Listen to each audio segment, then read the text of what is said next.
So you chose your education, that I'm going to study this, and I won't study this. I'll study this and this and this, and I'll learn about this, because there's going to come a time when I want to be able to help kids, help children, and these things will prepare me to do that. But could you say then that you had the idea of all this that we see around us today? Was the children's zone a notion in your mind then, or has that developed over time? Well, you know, it was a fantasy, but it was purely fantasy. Right. And I never thought that we would ever get an opportunity to do something like this. You have to realize this year we'll spend about $68 million in Harlem. And so over the next couple of years, we'll spend a couple $100 million here. And if you asked me back in '76 when I first began teaching, is anybody ever going to trust you with that kind of money? I was like, you kidding?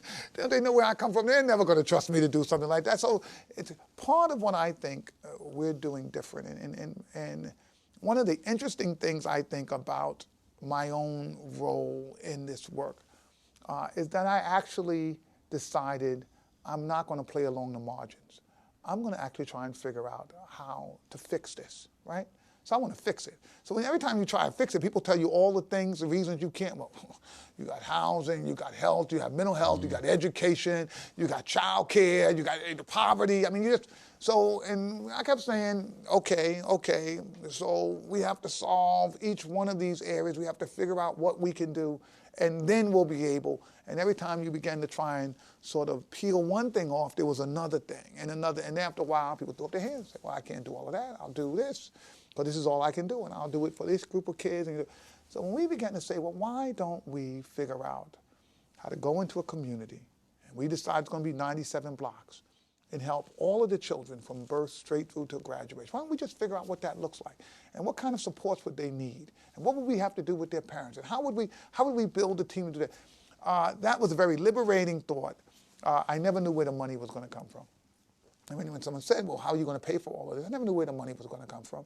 But I decided, you know what, I got too old.